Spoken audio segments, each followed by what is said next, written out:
Իսկ բարոյական մարդ է արդյոք Ռուբեն Ռուբինյանը։ Շատ։ Պարոն Ռուբինյան, Ռոբերտ Ֆրենսիս Պրևոստին ճանաչում եք։ Անձամբ ոչ։ Բնականաբար։ Որովհետև պարոն Պրևոստը Հռոմի Լևոն 14-րդ պապն է, դա իր աշխարհի կանոնն է, բայց որևէ մեկը իրան չի դիմում աշխարհի կանոնով, որովհետև հոգևորականին դիմում են ոչ ավազանի։ Իսկ ինքը զավակ ունի, ներեցեք չդիմացա։ Եթե ծանոթ լինեիք այդ հարցը պարոն Պրևոստի հետ կարող էիք քննարկել։ Երեք այս ամբիոնից Նիկոլ Փաշինյանը սպառնաց ընդդիմադիր քաղաքական գործիչներին, սպառնաց բանտարկել, ունեզրկել, անթաքույց հրահանգներ տվեց դատական համակարգին։ Մոտարապես sense ինչ ուզում եք արեք, բայց այդ մարդիկ պետքա նստեն, պետքա փակեք, թե չէ ձեռիցս չեք բրծնի։ Դա արվում էր խիստ անթաքույց, հրահանգներ իրավապահ համակարգին եւ բացարձակապես կարևոր չէ, թե ինչ է ասում սահմանադրությունը,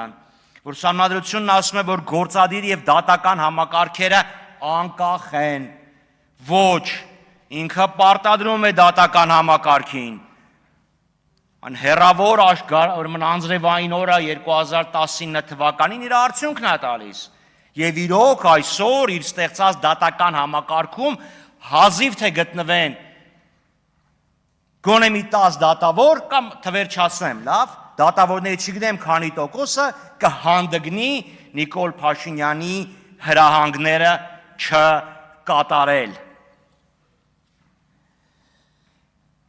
Ու հենց Նիկոլ Փաշինյանի երեկվա ելույթից հետո այսօր մեկ էլ ԱԱՑ, ՊՊՑ, չգիտեմ էլ ով հանկարծ ինչ-որ քրեական գործ հիշեցին 24 ժամ չանցած ուղակի հրահանգից հետո ուստեղ կա ինչ-որ մեկը բարոյական անհատ, որը կարող է մտածի, որ դա պատահականություն էր, որ մեր իրավապահ համակարգը անջատում է ռադիո, հեռախոս, հեռուստատեսություն եւ Telegram, որպիսի հանկարծ իր որոշումներում չկրի քաղաքական ղեկավարի հրահանգները։ Կա տենց մեկը, ով չի հասկանում, որ սա հրահանգավորված է։ Պատահական մեկ էլ Վեհափառ Հայրապետը մասնակցում է շվեյցարական խաղաղության նախաձեռնության հանդիպմանը եւ պատահական դանից մի քանի օր հետո սկսում է հակաեկեղեցական արշավը։ Պատահական Սամվել Կարապետյանը խոսում է եկեղեցին պաշտպանելու մասին, մեկ էլ ինչի մասից չմեղադրեցին։ Պատահաբար, լրիվ պատահաբար, ոչ մի կապ չունի, համընկումները լրիվ պատահական են, գեղարվեստական կինոնկար գրված երկրի հակառակ կողմը գրքի սցենարով։ Գագիկ Ծառուկյանը մտնում է քաղաքականություն, խոսում է իր առյուծի մասին, մեկ էլ հոպ առյուծը սատկեց, Գագիկ Ծառուկյանը հայտնվեց բանտում։ Իդեպ շատ հետաքրքիր է, 2018 թվականին Նիկոլ Փաշինյանը ասում է, Գագիկ Ծառուկյանը խոշոր սեփականատեր է։ 2026 թվականին ասում է Գագիկ Ծառուկյանը օլիգարխ է։ Պարոն Փաշինյան, այսինքն ձեր օրոք ծնվեցին օլիգարխներ։ Բա դուք խոսում էիք ժողովրդավարությունից, ազատությունից, երբ եք պատասխան տալու, որ ձեր օրոք օլիգարխներ եք բուծել։ Չեք խոստանում, իհարկե չեք խոստանում։ Ինչ մեղադրանքներ ասես Ռոբերտ Քոչարյանին չեն ներկայացրել։ Ինչ ասես։ Սկսած Եռաբլուրը սեփականաշնելուց։ Եռաբլուրն ուր, Տոյոտա Երևանը ուր։ Հələ աշխարհագրորեն նայեք։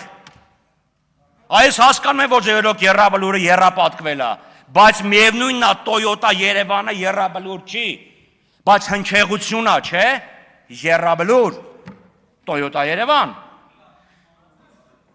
Այո, մենք լավ գիտենք, որ ոչ մի կապ չունի Տոյոտա Երևանի տարածքը Եռաբլուրի հետ։ Մարտի 1 Նիկոլ Փաշինյանը 18 թվականի օգոստոսի 17-ին ասում է մարտի 1-ի գործը ըստ էության բացահայտված է։ Ամեն Աստծո տարի, որ գլխավոր դատախազը գալիս է այստեղ հաշվետվություն տալու ես, ասում եմ, բացահայտված է այդ հերն անիծածը, թե չէ։ Ասում է, դա քաղաքական գնահատականները քրեաիրավական գնահատական տալ չեմ կարող։ Այս տարի ասում եմ Միեդի որոշումը կար։ Միեդն ասում է պետությունը մեղավոր է, որ մարդ է զոհվել։ Իդեպ պետության իրավունքները պետք է պաշտպաներ Նիկոլ Փաշինյանը, բայց չեն պաշտպանել։ Բայց եթե Միեդի որոշումը ձեր համար վերջ, Ուրեմն փակեք։ Բայց մի դա չի ասել է այս մարդու պատճառով ասպանվել։ Այս ինչ մարդը։ Բացահայտեք։ Մենք էլ ենք շահագրգռված, որ բացահայտեք։ Դիտմամ չեք բացահայտում, որ դա դարձնեք քաղաքական շահարկումների առարկա։ Հոկտեմբերի 27-ը ինչ ասես արեցիք։ Նույնիսկ ձեր գործընկեր Արման Բաբաջանյանը գնաց իր այդ հանդիպի։ Տիկին Լուսինե Ավետիսյան, որ դուք ուզենաք գնաք Նայիրի Ունանյանի հետ հանդիպել, ձեզ կթողեն։ Եկեք փորձենք մի հատ։ Բայց Արման Բաբաջանյանին թողեցին։ Բայց մինչև հիմա 8.5 տարի Նիկոլ Փաշինյանը վարչապետը հոկտեմբերի 27-ի գործը չի բացահայտվել։ Մարտի 1, հոկտեմբերի 27, հունվարի 4 անուններ են էլի, թվեր են։ Մայիսի 36 կարևորը այսեն ժողովրդին պահել լարվածության եւ մոլորության մեջ, քաղաքական պատվերներ իջացնել, որևէ մեկը ստեղից չի ասում, որ որևէ հանցագործություն պետք է մնա անպատիժ, թե հոկտեմբերի 27-ը, թե Սոնամ Նասականյանի վրաերթը, իդեպ գտակ այդ ռադիոպերեգավորները, որոնք էլի լրիվ պատահաբար ոնց որ թե Կորան, պատահականությունների երկիր Հայաստան։ Ձեր բոլոր ապօրինությունները հիմնավորում եք, ժողովուրդ ասեց, Սովետն է էլի։ Սովետի ժամանակ հիշում եք ոնց էր, պարոն Միքայելյան, պարոն Քոչարյան, идя навстречу пожеланиям трудящихся։ Ժողովուրդ աշխատավորներն էին պահանջում, Լենին, Ստալին դրանք ինչ մեղք ունեին։ Ժողովուրդն է պահանջում, այսօր նույնը ձերն է։ Նույնը գերմանացիք էին։ Կա հայտնի ելույթ, Գեբելսի ելույթը, կոչվում է ամբողջական պատերազմի ելույթ, որը հայտնի է վերջի ֆրազը, ժողովուրդը ոտքի կկանգնի եւ կմոլեգնի փոթորիկը։ Այդ ժամ ու կեսանոց ելույթում Գեբելսը 100 անգամից ավել ժողովուրդ բառն է օգտագործել։ Այդտեղ բոլշևիկա նացիստական բռնակալություն եք սարքել։ Դուք միակ մարդն եք, ով հաջողացրել է Օրվելի 1984-ը համատեղել Լեր Կամսարի 1948-ի հետ։ Մեր խմբակցության հրապարակությունն է, որ կան ժողովրդի մի հատված, որը ձեր ժողովրդավարության պատկերացումների հետ ունի խորը եւ համապարփակ անհամաձայնություն։ Խորը եւ համապարփակ անհամաձայնություն։ Դուք ժողովրդի թավշյա համաժողովրդական հեղափոխության մասին եք խոսում,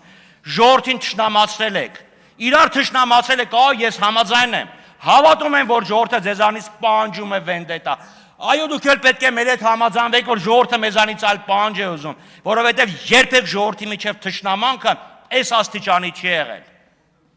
Եվ այս մարդը խոսում է 4 հանրապետություն, համերաշխություն, ժողովուրդ, սեր, միություն եւ այլն։ 100 բան էի գրել, որովհետև մտածում եմ ծրագրի շուրջ կնի քննարկումը, հետո Նիկոլ Փաշինյանը իր քաղաքական ելույթով շեղեց ուշադրությունը, հիմա էլ այսօրվա առավոտյան մասկի շոուն, որ խոսում եք, ասում եք 4-րդ հանրապետությունը, այդ 4 հանրապետությունը արդարության միջավայրի հաստատում անպատժելիություն օլիգարխիայի բացառում, այդ Արցախն է խանգարում, որ դուք օլիգարխիա բացառեք, բայց ձեր օրոք մարդը խոշոր հողատերից ներողություն, սեփականատիրոջից դարձավ օլիգարխ, բայց չկա Արցախը, բայց ինչի թողեցիք։ Ասում ենք սահմանադրությունը Ադրբեջանի պահանջն է, ասում է երդվյալ ատենակալներ։ Չէ, երդվյալ ատենակալների մասով, չէ, ձեր իրական Հայաստանի տեսլականը եւ Ադրբեջանի խելոք Հայաստանի տեսլականը զարմանալիորեն իրար համընկնում են, զարմանալիորեն, թե սահմանադրության մասով, նույնիսկ տոպոնիմների մասով։ Իդեպ պարոն Փաշինյան, երեք դուք Աշոտ Սարգսյանին վրա հղում արեցիք, գիշերվա իր գրառումը տեսել եք։ Ես անկեղծորեն հույս ունեմ, որ դուք KGB-ն չեք ուղարկի Աշոտ Սարգսյանի հետևից։ Անկեղծորեն։ Բայց մի բանի կուզեմ անդրադառնամ։ Ծրագրից վերջը չմոռանանք, որ հավաքվել են կառավարության ծրագիրը քննարկելու համար։ Իդեպ ձեր կառավարության եւ ազգային ժողովի մտածելակերպի մասին։ Այս ուխտը դնում եք կայքի վրա, մարդիկ տպում են, հետո տպում եք այդ գրքույկները։ Ափսոս չէ ժողովրդի փողը։ Եք մսխում։ Ուրեմն ստեղ գրած է խաղաղության անվտանգության միակ գործոնը եւ հուսալի երաշխիքն է։ Ոչ, անվտանգությունն է խաղաղության երաշխիքը։ Եվ վերջի կետը, որ էլի կուզեմ անդրադառնամ։ Զինված ուժերը արտաքին անվտանգության ապահովման պահեստային գործիք են Ֆլանգստան, զինված ուժերը Հայաստանի տարածքից դուրս չպետք է գան։ Ես երկար փնտրեցի թե այլ որ երկրում է այս պահանջը դրած։ Կոստարիկան ընդհանրապես բանակ չունի, Բելարուսը, ինչա Բելարուսը դա արա, ես չգիտեմ, Բելարուսի նախագահան ձեր ընկերն էր, հիշում եք, որ ասում էր, դա ամբողջը, это всё бывший, а теперь бедный Никол Ваваевич, это всё расхлебывает։ Մի հատ խնդրեմ իրան հարցրեք, ինչա ինքը արգելում իր բանակը օրինակ երկրից դուրս գալ։ Բայց ամենակարևորը Ճապոնիայի համանդրության 9-րդ կետն է, որտեղ կա իմպերատիվ պահանջ, որ Ճապոնիայի ինքնապաշտպանական Ճապոնիայի ինքնապաշտպանական ուժերը իրավունք չունեն Ճապոնիայից դուրս գան։ Բայց դա կապիտուլյացիայի պահանջն էր։ Դա դաշնակից ուժերի Ճապոնիային ներկայացված կապիտուլյացիայի պահանջն էր։ Հիմա մտեք Հայաստանի հետ եւ հորիզոնականներ տարեք։ Եվ կտեսնեք, թե ինչպես եղավ, որ Նիկոլ Փաշինյանի իրական Հայաստանը եւ Ադրբեջանի պատկերացած իրական Հայաստանը այդքան իրար նման են։